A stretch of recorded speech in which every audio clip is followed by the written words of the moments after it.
10 Hollywood stars who faked their own death. For decades, Hollywood has captivated America with tales of glamour, scandal, and tragedy. But what if the greatest performances weren't on the silver screen at all, but in the carefully choreographed deaths of some of entertainment's biggest stars? The official stories seem straightforward enough: heart attacks, overdoses, plane crashes, case closed. But for millions of dedicated fans across generations, something about these high-profile departures never quite added up. The evidence was right there for anyone willing to look beyond the headlines, revealed a former FBI agent who specialized in celebrity cases throughout the 1970s and 80s. Some of these deaths had more holes than a B-movie script, and when you've been in law enforcement as long as I was, you develop a nose for when something doesn't smell right. What most people don't realize is that several of Hollywood's most beloved figures left behind bizarre clues that suggest their deaths were elaborately staged disappearing acts. Mysterious last-minute changes to travel plans, wills modified days before passing, and perhaps most telling, bodies cremated with unusual haste before proper identification could be established. But nothing compares to the shocking revelation from a retired Las Vegas mortician who claims he was paid $50,000 to falsify death documents for one of America's most iconic performers. "I've kept this secret for over 40 years, he confessed in a rare interview before his retirement, but I can tell you with absolute certainty that the body in that casket wasn't who the world thinks it was. The motivation behind these vanishing acts? For some, it was crushing debt that threatened to destroy everything they'd built. For others, dangerous knowledge that made them targets of powerful enemies. And for a select few, the simple human desire to escape the suffocating pressure of fame that had transformed their lives into gilded prisons. Today, we're peeling back the curtain on Hollywood's most persistent mysteries, the 10 legendary stars who may have orchestrated their own disappearances in what could be the greatest performances of their careers. But first, let's start with the king himself, whose alleged death in 1977 launched the most enduring alive and well theory in entertainment history, and the mountain of evidence suggesting Elvis Presley may still be walking among us, hiding in plain sight. Living only to remember you. Elvis Presley, the king's greatest disappearing act. On August 16, 1977, the world received news that seemed impossible. Elvis Presley, the undisputed king of rock and roll, had been found unresponsive in his bathroom at Graceland. At just 42 years old, the official cause was a heart attack, likely related to his prescription drug use. The music stopped, America mourned, and Elvis was laid to rest at his beloved Memphis estate. That should have been the end of the story, but for millions of dedicated fans, it was just the beginning of one of entertainment's most enduring mysteries. When you examine the circumstances surrounding Elvis's supposed death, the inconsistencies are startling, explained a Memphis-based journalist who has investigated the case for over 3 decades. We're not talking about vague theories or wishful thinking. We're talking about documented irregularities that would raise red flags in any standard death investigation. Let's start with the most basic question. Who exactly identified Elvis's body? Remarkably, this critical task wasn't performed by medical professionals, but by his father, Vernon Presley, who was devastated by grief and heavily sedated at the time. No fingerprints were taken, no dental records were checked. The man who revolutionized American music was allegedly whisked from this world with less formal identification than you'd need to cash a check. Then there's the matter of the death certificate itself, which contains a puzzling detail that Elvis fans have fixated on for decades. Elvis's middle name was spelled Aaron on his tombstone, while throughout his life he spelled it Aaron. Was this a simple error, or a deliberate signal from the king that something wasn't quite right? Elvis was meticulous about details like that, noted a former Graceland employee who worked closely with the singer during his final years. The idea that he wouldn't have caught that mistake on something as permanent as a tombstone just doesn't align with the man I knew. And remember, this was a man who was fascinated with disguises, aliases, and reinventing himself. That fascination with aliases becomes particularly significant when we consider what happened the day after Elvis's reported death. According to airport records that were later discovered, a man using the name John Burroughs, an alias Elvis had used for years when traveling, purchased a one-way ticket to Buenos Aires, Argentina, paying in cash, and leaving no forwarding information. The timing is simply too perfect to be coincidence, insisted the investigative journalist. Less than 24 hours after Elvis supposedly dies, his known alias is used for international travel to a country that was, at that time, a popular destination for Americans looking to disappear. If this were a movie plot, critics would call it too on the nose. But perhaps the most compelling element of the Elvis mystery centers around his alleged work with the federal government, specifically the Drug Enforcement Administration. Multiple sources have confirmed that Elvis had been serving as an unofficial consultant to the DEA, using his celebrity access to gather intelligence on drug trafficking operations that had infiltrated the entertainment industry. Elvis had become valuable to federal law enforcement, revealed a retired DEA agent who requested anonymity. But that same cooperation had put him in danger. There were serious people, organized crime figures with connections to the music industry, who had learned about his role. By 1977, the situation had become untenable. The threats were credible and frightening. This scenario forms the backbone of what became known as the Elvis Witness Protection Theory, the idea that federal authorities helped Elvis stage his death to escape threats from organized crime figures who had discovered his cooperation with law enforcement. Supporting this theory is the peculiar matter of Elvis's sudden weight gain in his final years. While typically attributed to poor diet and prescription drug abuse, some investigators believe it may have been partially intentional, an effort to change his appearance sufficiently to make a transition to a new identity more plausible. When you're as recognizable as Elvis was, you need more than just a fake ID to disappear, explained the former FBI agent. You need to fundamentally alter your physical appearance. The weight gain, the growing out of sideburns in his final months, these could have been steps in preparing for a new identity. In the decades since Elvis's alleged death, the sightings have never stopped. From Michigan to Missouri, from Burger Kings to remote gas stations, people continue to report encounters with men who bear an uncanny resemblance to an aged Elvis. While most can be dismissed as honest mistakes or celebrity lookalikes, the sheer volume and consistency of these sightings has kept the mystery alive. I'm not saying Elvis is alive, the journalist concluded. I'm saying the official story of his death contains too many unexplained elements to be accepted without question, and in the absence of definitive answers, the possibility that the king orchestrated his greatest disappearing act remains one of entertainment's most fascinating unsolved mysteries. While Elvis's case represents the most famous of these disappearance theories, our next subject's alleged death seemed tailor-made to generate similar speculation. A performer whose entire career was built on blurring the line between reality and illusion. And to this castle, and so he. Andy Kaufman, the ultimate performance artist's final act. When Andy Kaufman died of lung cancer on May 16, 1984, at the age of 35, even his closest friends weren't entirely convinced it wasn't just another elaborate hoax. After all, this was the same performer who had built his career on a foundation of planned deception, audience manipulation, and the deliberate blurring of where the act ended and reality began. With any other celebrity, death would be accepted as the final word, observed a comedy writer who worked with Kaufman during his rise to fame. But Andy spent years conditioning his audience to question everything about him. He didn't just break the fourth wall, he convinced you there wasn't a wall there to begin with. Unlike most entertainers who strive for audience approval,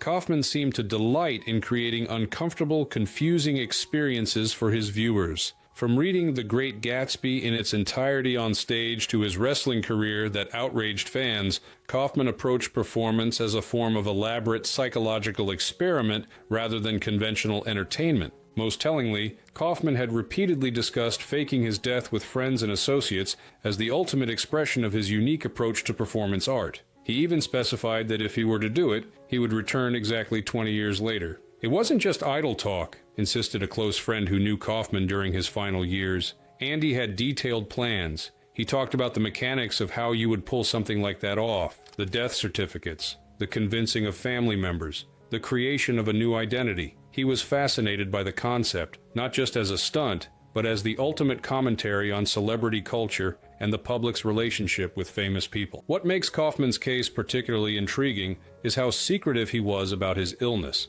While the official record states he was diagnosed with large cell carcinoma, an aggressive form of lung cancer, this diagnosis wasn't made public until the very end of his life. Even many who worked closely with him were shocked by the announcement of his illness and subsequent death. That level of secrecy made perfect sense if he was actually ill, noted the writer, but it also created the perfect conditions for staging a disappearance. When you keep your real condition private, you control the narrative completely. No one can contradict your version of events because no one else has first-hand knowledge of what's really happening. The conspiracy theories around Kaufman's death might have gradually faded if not for a remarkable incident at the 2013 Andy Kaufman Award ceremony. During the event, a young woman came forward claiming to be Kaufman's daughter, born after his death. She told the stunned audience that Andy was alive and well, watching from home, but not yet ready to make his public return. While this particular incident was later revealed to be a hoax primarily orchestrated by Kaufman's brother Michael, himself perhaps hoping to channel Andy's spirit of performance,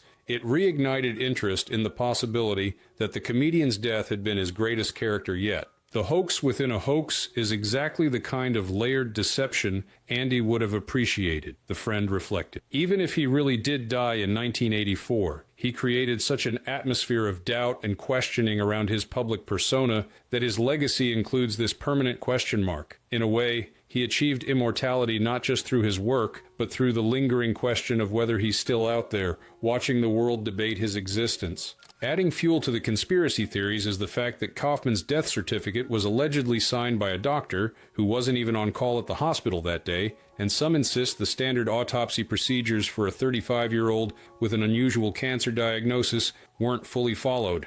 Do I personally believe Andy Kaufman faked his death? I'm honestly not sure, concluded the writer, but I know that's exactly how he would want it. The lingering uncertainty is perhaps his greatest legacy. He made us question the very nature of truth and performance to the point where even death itself becomes just another act to be analyzed, questioned, and maybe even applauded. While Kaufman's case represents a fascinating intersection of art and conspiracy, our next subject's alleged death generated theories driven not by artistic intent, but by the dangerous world he chronicled in his revolutionary music. Westside, when we ride, come equipped with game. You claim to be a player, but Tupac Shakur, the rapper who knew too much. September 13th, 1996. After attending a Mike Tyson boxing match in Las Vegas, Tupac Shakur was struck by 4 bullets in a drive-by shooting and died 6 days later from his injuries. At just 25 years old, one of rap music's most influential voices was silenced forever. Or was he? Tupac's death never made sense to those of us who knew him well, stated a music producer who worked closely with the rapper during his final years.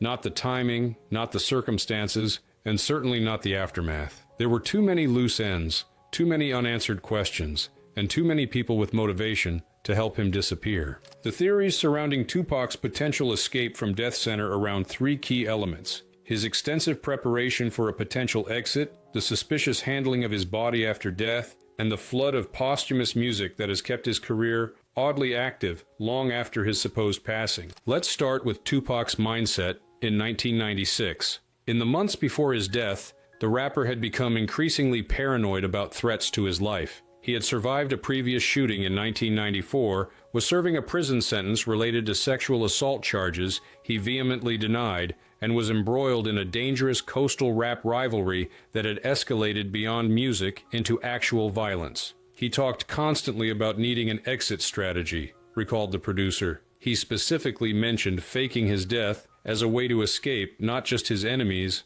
but the entire identity he had created for himself. He felt trapped by the Tupac persona and expressed a desire to start over with a clean slate. Most significantly, Tupac had adopted the stage name Machiavelli for what would be his final album released during his lifetime. The reference was to Niccolo Machiavelli, the Italian philosopher who had famously written about faking one's death to fool enemies. The album title, The Don Killuminati, The 7-Day Theory, has fueled endless speculation about hidden meanings and clues. The Machiavelli connection wasn't subtle. It was deliberate foreshadowing, insisted the producer. Tupac was well-read and strategic about his image. Nothing he did was accidental, especially not something as significant as adopting a new performing identity based on a philosopher known specifically for advocating fake deaths as a tactical move. Then there's what happened after the shooting, specifically the handling of Tupac's body. He was cremated the very next day after his death was announced,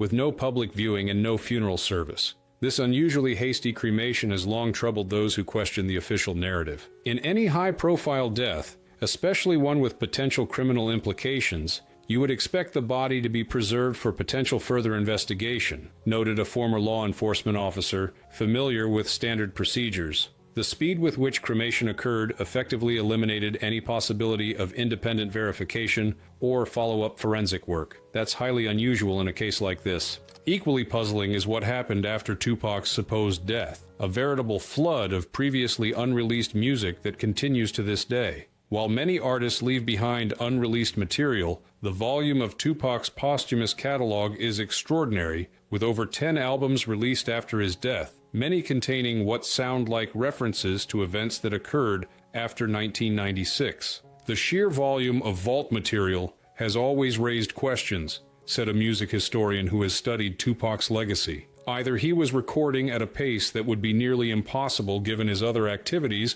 or some of this material was created after his reported death. There are vocal patterns and references in some tracks that don't align with pre-1996 Tupac, lending credence to the theory that he continued recording from hiding. The most compelling aspect of the Tupac survival theory centers around a potential escape route: Cuba. Tupac's aunt, Assata Shakur, has lived in Cuba since 1984 after escaping from a New Jersey prison where she was serving a sentence for her alleged involvement in the murder of a state trooper. She was granted political asylum by Fidel Castro and has been there ever since. Cuba would have been the perfect refuge, explained the producer, a country with no extradition to the U.S., where his family already had established connections, and where a famous American could live relatively anonymously among a population that wouldn't immediately recognize him. If you were plotting an escape from American celebrity, you couldn't design a better destination. Adding to the intrigue is what's become known as the 7-Day Theory, a complex set of numerological coincidences surrounding Tupac's death. He was shot on September 7th and died on September 13th. 7 plus 6 equals 13. He was 25 years old. 2 plus 5 equals 7. His time of death was allegedly 4 p.m. 4 plus 0 plus 3 equals 7. Believers in the theory point to these recurring sevens as deliberate clues planted by Tupac himself. Was Tupac actually murdered in Las Vegas? The preponderance of evidence suggests yes, concluded the historian. But the suspicious circumstances surrounding his death, combined with his own statements about wanting to escape his identity, have created one of music's most enduring mysteries. And perhaps that ambiguity is exactly what he would have wanted, to leave the world guessing, forever questioning whether the official story was just another verse in a much longer song. While Tupac's alleged death occurred at the height of his fame, our next subject's mysterious passing came when she was caught between the glamour of Hollywood and the dangerous world of politics, a combination that some believe made her disappearance a matter of national security. First man never said that. I'm usually told how happy I am. Marilyn Monroe, the starlet who knew too many secrets. In the early morning hours of August 5th, 1962, Marilyn Monroe was found dead in her Brentwood home, naked and face down on her bed. The official cause, probable suicide by barbiturate overdose. The world's most famous sex symbol was gone at 36, leaving behind a legacy of iconic films, troubled relationships, and enduring mysteries. For most celebrities, even a tragic death eventually fades into established history. But Monroe's case has proven different, with persistent theories that her death wasn't a suicide at all, but an elaborate extraction operation designed to remove a woman who had become a liability to some of America's most powerful men. Marilyn's final months were a perfect storm of risk factors, explained a Hollywood historian who has studied Monroe's life extensively. She was involved with both President Kennedy and his brother Robert. She had access to nuclear secrets through her ex-husband Arthur Miller, and she was increasingly unstable and indiscreet about what she knew. From a national security perspective, she represented a genuine concern. The most compelling survival theory suggests that rather than being murdered, another persistent theory, Monroe was secretly removed from public life, essentially extracted by government operatives and placed in a controlled environment where she could no longer pose a threat to the Kennedys or reveal sensitive information she had learned through her relationships. The scenario isn't as far-fetched as it might initially sound, argued a former intelligence community member who has researched the case. there were established protocols for removing and containing individuals who presented national security risks without resorting to elimination. In the context of the Cold War, with Monroe's connections to both the Kennedy administration and Arthur Miller, who had been investigated for communist sympathies, she would have represented a significant vulnerability. Supporting this theory are inconsistencies in the timeline of Monroe's discovered death. Her body was found by her housekeeper and psychiatrist, but there are documented discrepancies about when they actually entered her room and when the police were called, gaps of several hours that have never been adequately explained. The official timeline simply doesn't add up, insisted the historian. There are blocks of time that remain unaccounted for, periods when the body was alone with individuals who had connections to both the Kennedy family and intelligence services. That window would have provided opportunity for substitution of a body double. This theory gained surprising support in 1964 when a patient at a Canadian psychiatric facility began insisting she was Marilyn Monroe. While initially dismissed as delusional, medical staff noted that the woman knew intimate details about Monroe's life and relationships that weren't public knowledge at the time. She remained institutionalized until her death in the late 1980s, never wavering from her claim of being the real Marilyn. There were actually several Marilyn sightings in private mental health facilities across Canada and Europe in the years following her death, noted the researcher. While most can be dismissed as mentally ill women with fixations on Monroe, a few cases included women with physical characteristics and knowledge that gave even skeptical medical professionals pause. The alleged body double scenario aligns with another unusual aspect of Monroe's death, the condition of her body at discovery. According to the initial findings, Monroe's body showed significant lividity, the settling of blood after death, on her back and sides. Yet she was found face down, creating a medical impossibility. Blood cannot settle against gravity after death. This discrepancy suggests the body may have been moved or repositioned after death, explained a forensic specialist who has reviewed the available records. Combined with the gap in the timeline, it opens the possibility that what was found in that bedroom wasn't Marilyn Monroe at all, but someone positioned to create the appearance of her death. Perhaps the most practical argument for Monroe potentially surviving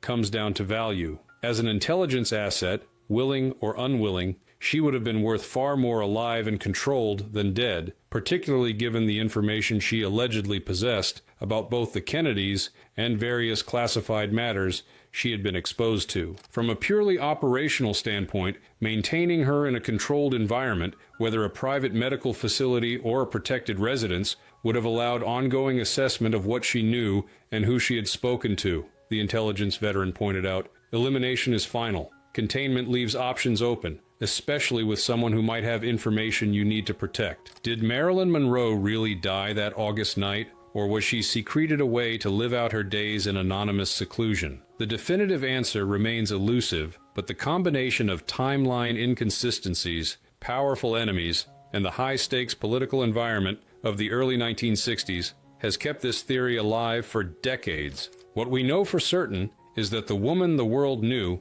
as Marilyn Monroe disappeared from public life in August 1962, concluded the historian. Whether that disappearance was permanent or simply the beginning of a hidden second act remains one of Hollywood's most enduring mysteries and perhaps one of the Cold War's best-kept secrets. From a political extraction to a rock star's escape from fame, our next subject's mysterious circumstances continue to generate questions decades after his reported death.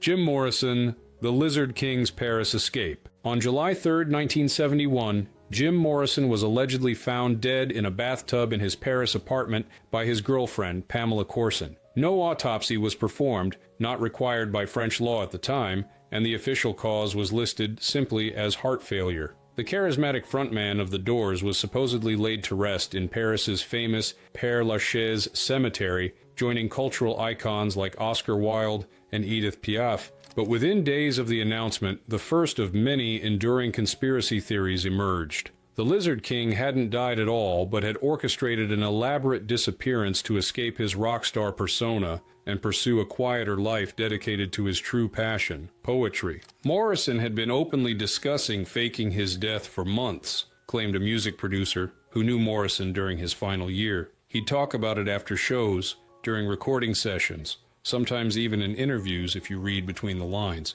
He'd become increasingly frustrated with his image as a leather-clad rock god. He wanted to be taken seriously as a poet and writer, but felt trapped by the Doors and the expectations of fans. This dissatisfaction with fame was well documented. Morrison had grown increasingly uncomfortable with the adulation of fans and the demands of performance. He had gained weight, grown a beard, and adopted a more subdued appearance in his final months, changes that some interpret as preparation for assuming a new identity. Jim was methodically dismantling the Jim Morrison that everyone thought they knew, explained a biographer who has studied Morrison's life extensively. The physical changes, the move to Paris, the deliberate distance he was creating from the band, these weren't random developments. They were calculated steps toward a transition he had been planning for some time. The circumstances surrounding Morrison's alleged death contain several elements that have fueled speculation for decades. First, only Pamela Courson saw his body before it was placed in a sealed coffin,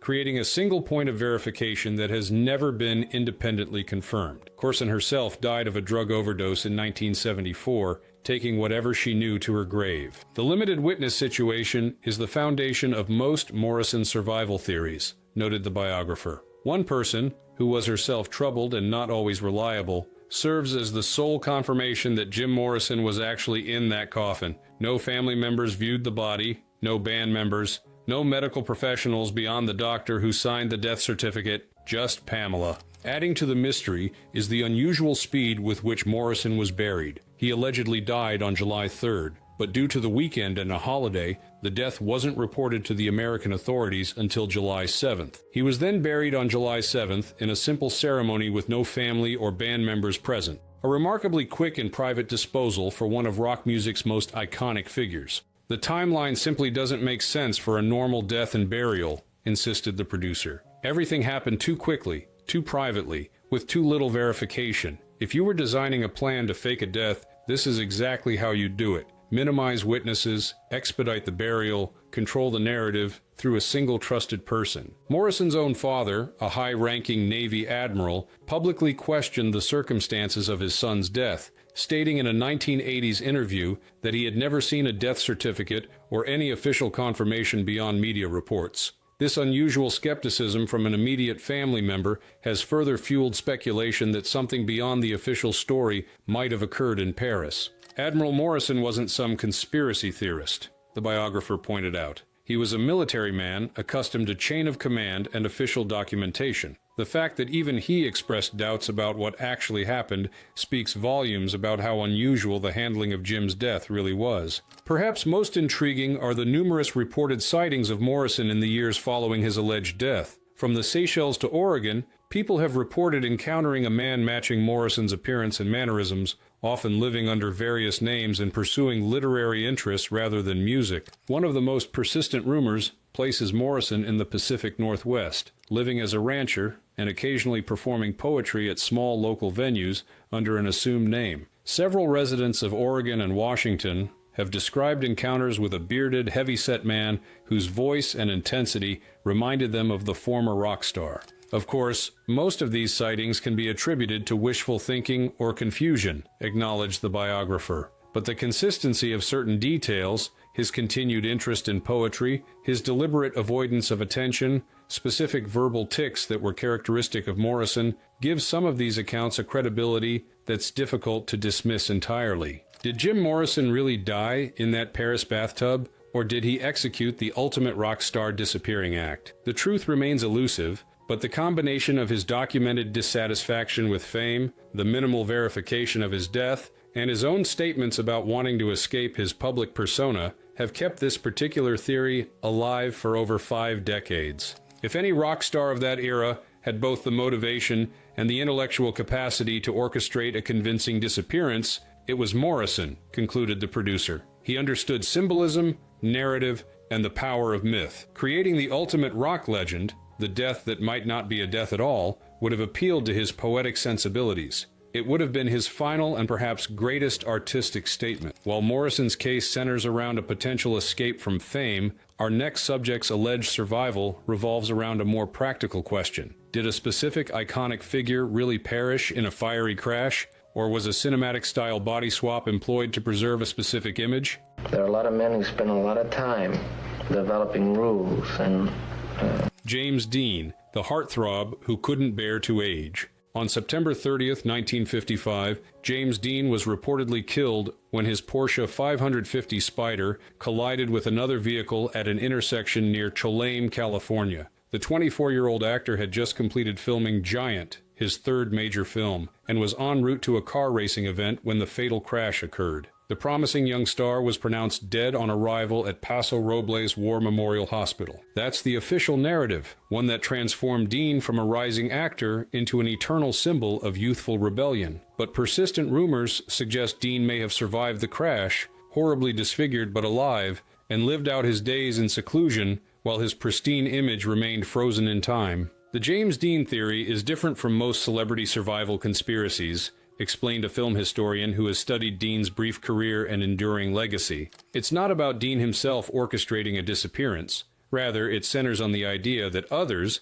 specifically the studio, might have made the decision to declare him dead, rather than allow his perfect image to be destroyed by disfigurement. According to this theory, Dean was indeed gravely injured in the crash, but survived with severe facial injuries and burns that would have made his return to the screen impossible. Rather than allow their promising young star to live as a disfigured shadow of his former self, potentially damaging the marketability of his completed films, studio executives allegedly created the narrative of his death while arranging for his long-term care in a private facility. Studio power in the 1950s was almost unlimited, noted the historian. They controlled the narrative around their stars completely, managing not just their professional lives, but their personal lives as well. The idea that a studio would make the calculated decision to preserve a valuable image through a false death isn't as far-fetched as it might initially sound. Supporting this theory are several unusual elements surrounding Dean's death and its aftermath. First, the handling of Dean's body after the crash contains some inconsistencies. Though officially pronounced dead on arrival at the hospital, some reports indicate he was still breathing when first responders reached him at the crash site. The official death certificate is notably vague about the specific cause of death beyond the car accident itself. There's a gap in the documentation between the crash site and the hospital that has never been fully explained, claimed a researcher who has investigated the case for years. Different witnesses gave conflicting accounts of Dean's condition when he was pulled from the wreckage, and the hospital records are surprisingly sparse for such a high-profile death. Adding fuel to the conspiracy theories are the so-called crash dummy rumors, claims that Dean was fascinated by accident recreation and had actually participated in creating lifelike dummies for crash testing. This seemingly random detail becomes significant in the context of a theory that involves body substitution. The crash dummy connection probably isn't literal. Dean wasn't actually creating test dummies,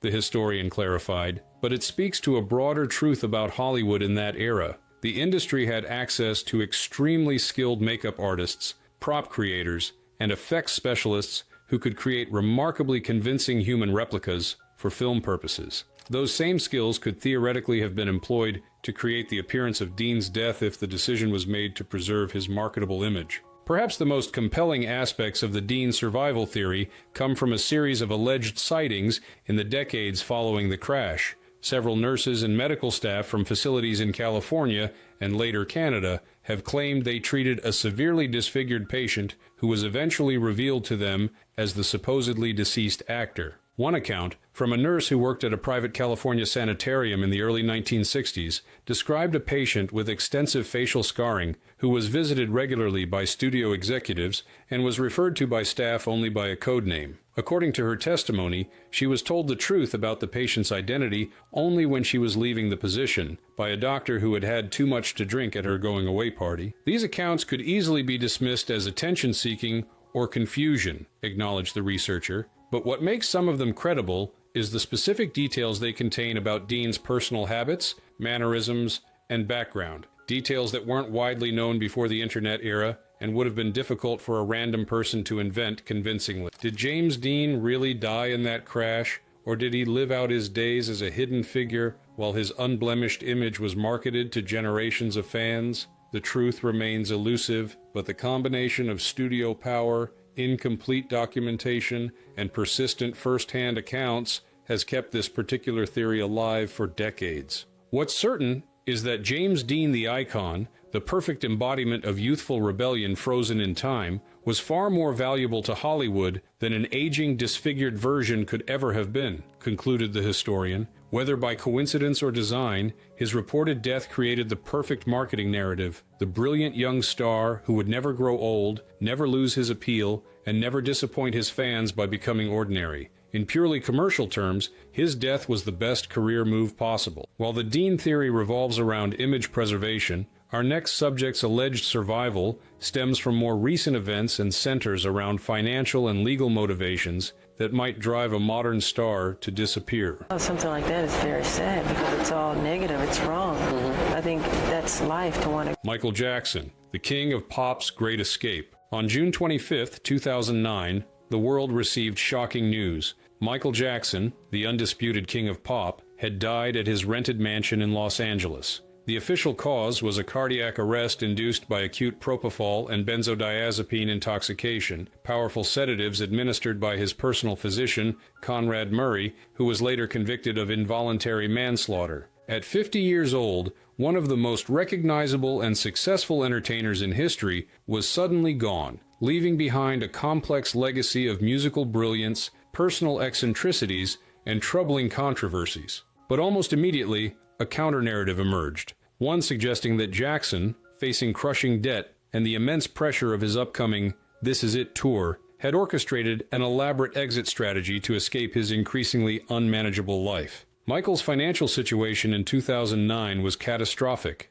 explained a former music industry executive who had knowledge of Jackson's business affairs. He was over $400 million in debt, leveraged against his catalog rights, with creditors closing in from every direction. The This Is It tour represented his last chance to generate enough income to stave off complete financial collapse. But the pressure of performing 50 shows, when his health was already compromised, created an impossible situation. According to this perspective, Jackson found himself trapped between financial ruin if he canceled the tour and potential physical collapse if he attempted to perform. This no-win scenario, combined with his long-documented fascination with elaborately staged performances and visual trickery, allegedly led him to consider the ultimate illusion, a staged death that would allow him to escape both the crushing debt and the relentless public scrutiny that had defined his adult life. Michael had been studying fame and its consequences his entire life, noted a biographer who has written extensively about Jackson. He'd watched what happened to Elvis,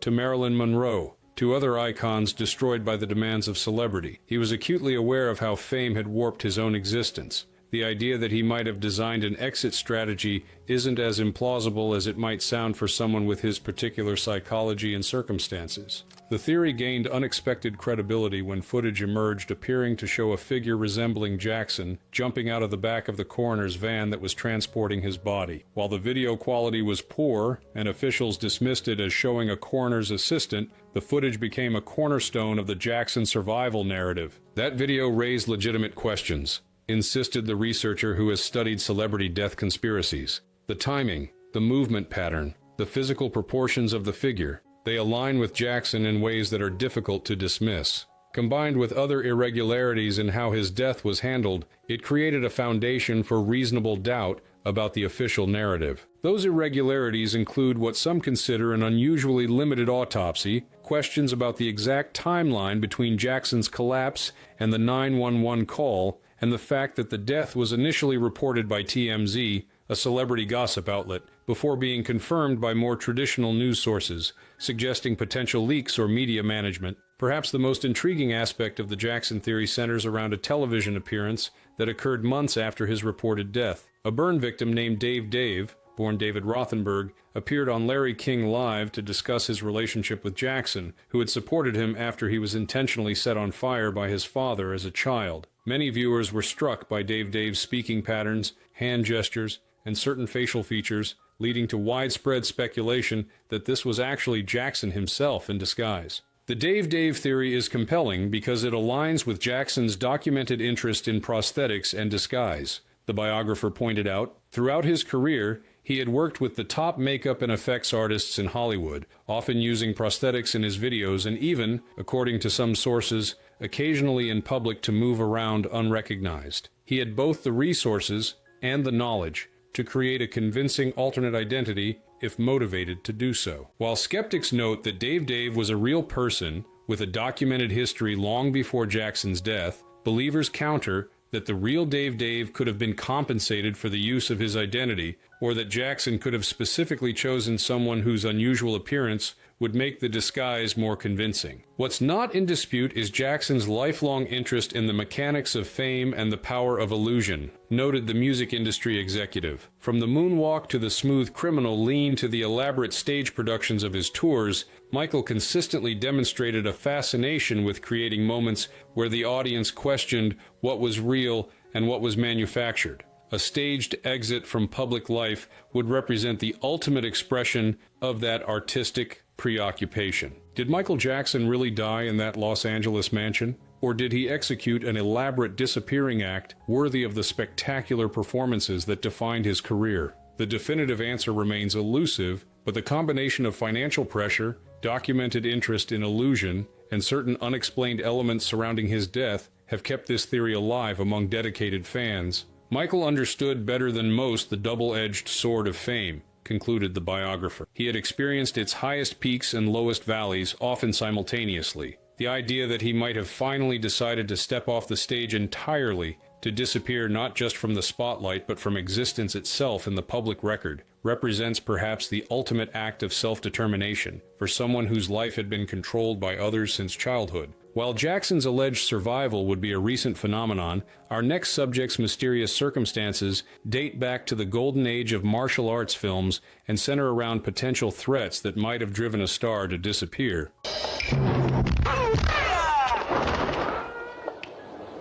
Bruce Lee, The Dragon's Disappearing Act. On July 20th, 1973, martial arts superstar Bruce Lee allegedly died in Hong Kong at the apartment of actress Betty Ting Pei. The official cause was cerebral edema, brain swelling, attributed to an allergic reaction to a headache medication. At just 32 years old, at the peak of his physical condition, and on the verge of unprecedented international stardom, with the pending release of Enter the Dragon, the man who had revolutionized martial arts cinema was suddenly gone. But within this seemingly straightforward tragedy lie several elements that have fueled persistent theories that Lee may have faked his death to escape mounting threats from organized crime figures who had targeted him for his refusal to cooperate with their control of the Hong Kong film industry. Bruce's relationship with the Hong Kong triads was complicated and increasingly dangerous, explained a film historian specializing in Asian cinema. As his star rose, he refused to pay the protection money that was standard in the industry. He wouldn't cast actors affiliated with certain triad groups. He was essentially challenging a power structure that had controlled Hong Kong entertainment for decades, and doing so as his international profile made him too visible for them to handle through their usual methods. According to this perspective, Lee found himself in an impossible situation by 1973. His principles prevented him from acquiescing to organized crime demands, but his visibility made him difficult for these groups to threaten or eliminate without significant repercussions. This stalemate allegedly led to considerations of a third option, a disappearance that would allow him to escape these pressures while preserving his legacy. What makes the Lee theory particularly compelling is the film he was working on when he supposedly died, noted the researcher. Game of Death literally features a plot point where Lee's character fakes his own death to escape the mafia. The parallels to the circumstances of his actual life at that time are difficult to dismiss as mere coincidence. Several unusual elements surrounding Lee's reported death have sustained these theories for decades.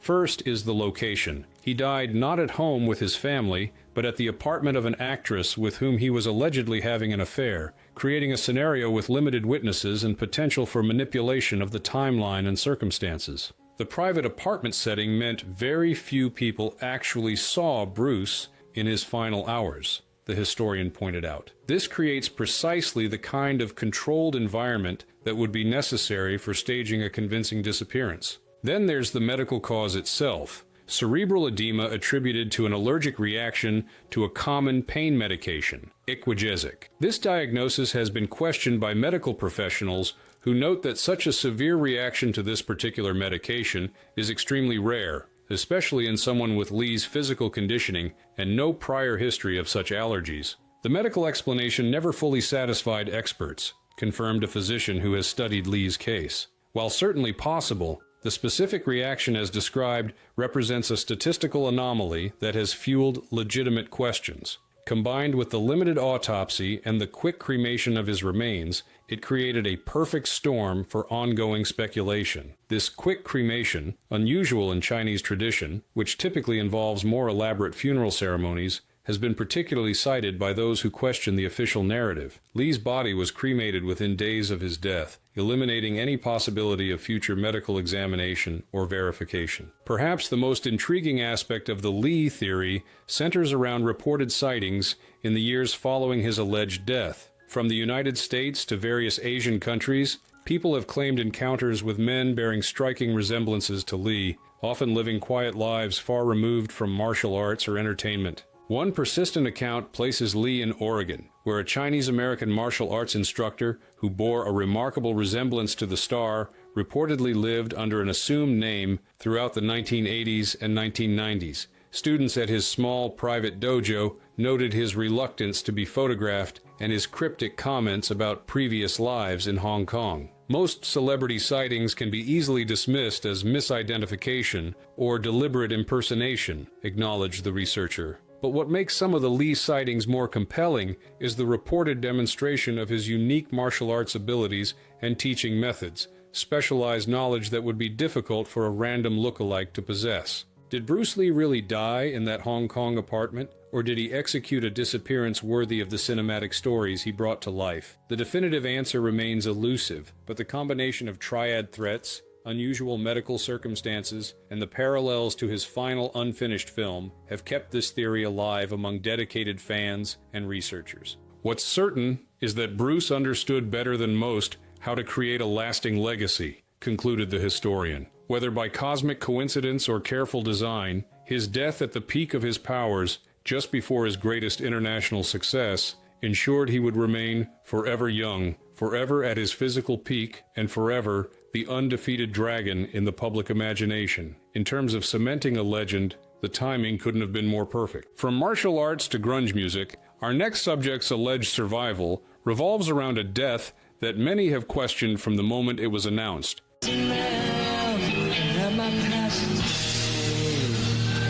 Kurt Cobain, the reluctant icon's escape plan. April 5th, 1994. The body of Kurt Cobain, the reluctant voice of Generation X and frontman of the groundbreaking band Nirvana, was discovered in the greenhouse above the garage of his Seattle home. A shotgun lay across his body, and a suicide note was found nearby. The official cause of death, a self-inflicted gunshot wound to the head. At 27, Cobain had joined the tragic 27 Club of musicians who died at that fateful age, but almost immediately, questions emerged about the circumstances of his death. Questions that continue to fuel theories that Cobain didn't die that day, but instead executed a carefully planned disappearance to escape the fame he had grown to despise. Kurt's hatred of celebrity wasn't an act. It was the defining struggle of his final years, stated a music journalist who covered the Seattle scene during Nirvana's rise. He found himself trapped in exactly the kind of commercial music machine he had always despised.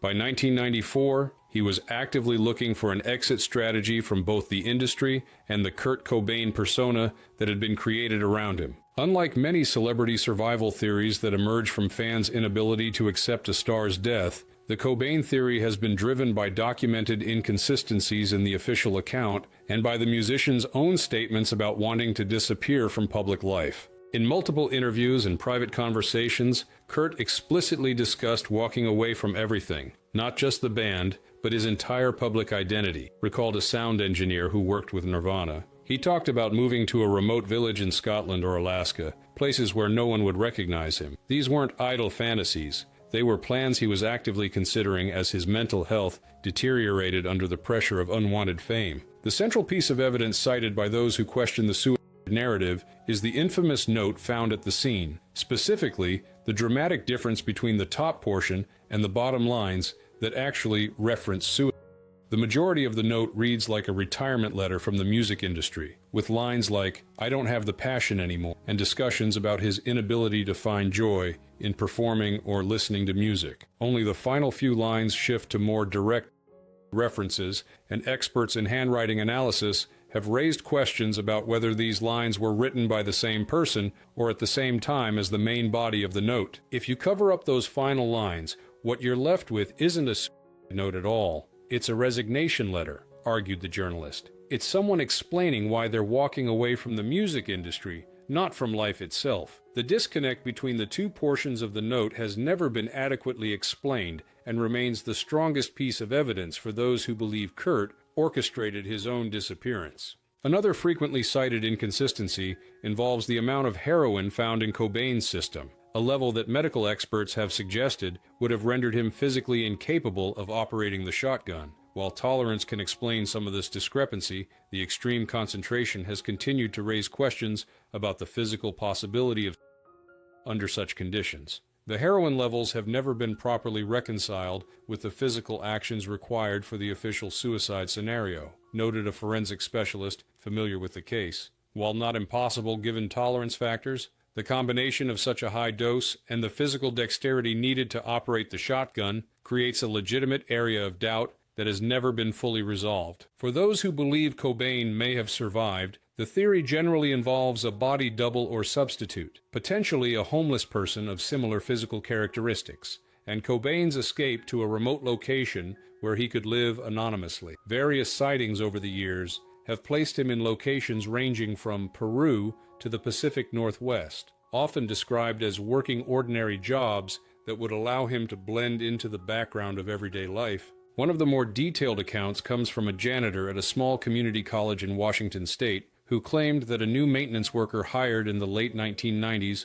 bore a striking resemblance to an aged Cobain, displayed exceptional knowledge of obscure music, and reacted strongly whenever Nirvana was mentioned within earshot. The worker reportedly disappeared shortly after students began commenting on his resemblance to the late musician. Most of these sightings can be attributed to wishful thinking or misidentification, acknowledged the researcher. But what makes some of them more compelling is the reported behavior, the deliberate avoidance of attention, the specific musical knowledge, the emotional reactions to mentions of Nirvana or Cobain himself. These details suggest something beyond simple physical resemblance. Supporting the possibility of a planned disappearance is Cobain's documented study of other musicians who had successfully dropped out of public life. In the months before his death, he had reportedly been reading about artists who had walked away from fame, people like Syd Barrett of Pink Floyd and other musicians who had successfully retreated from public view without the finality of death. Kurt was actively researching how to disappear, claimed someone who knew Cobain during his final year. He was fascinated by cases where artists had successfully escaped the machinery of fame. He talked about it constantly, how to create an exit that would be definitive enough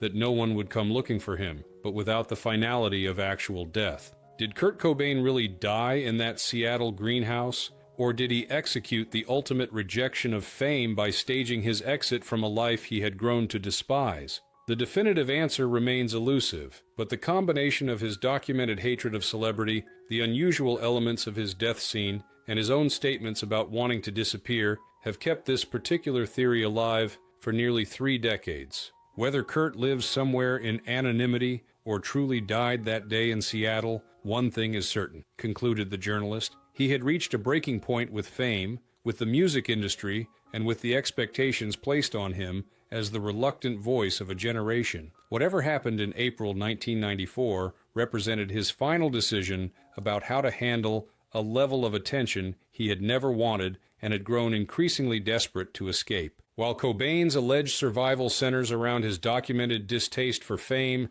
our final subject's case involves more recent events and theories about a potential organized extraction from public life. It happens. I mean, we've been working together for so long, and there's certain personalities I'm like, really?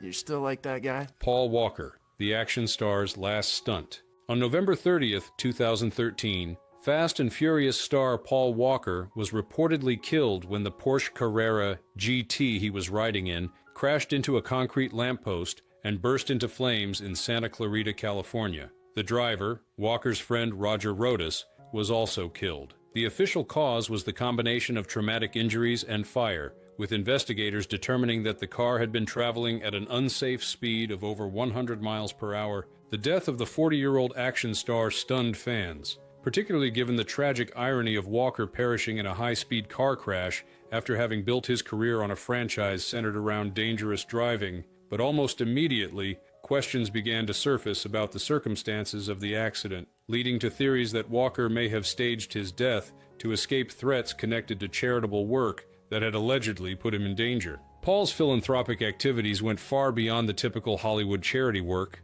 explained someone familiar with Walker's humanitarian efforts. He had established his organization Reach Out worldwide after witnessing the devastation of the 2010 Haiti earthquake, and by 2013, he was actively involved in disaster relief efforts around the world, work that occasionally placed him in politically sensitive situations. According to the most prevalent theory, Walker had uncovered evidence of corruption or misconduct related to relief funds during humanitarian missions. This discovery allegedly put him at odds with powerful interests who saw him as a threat due to his celebrity platform and credibility. The basic premise is that Paul discovered something he wasn't supposed to see, potentially involving the misappropriation of disaster relief funds, and his celebrity status made him dangerous to people who were accustomed to operating in the shadows, the researcher explained. Rather than risk the consequences of going public with what he knew, the theory suggests he was offered an alternative, a chance to disappear with a new identity while maintaining the ability to continue his humanitarian work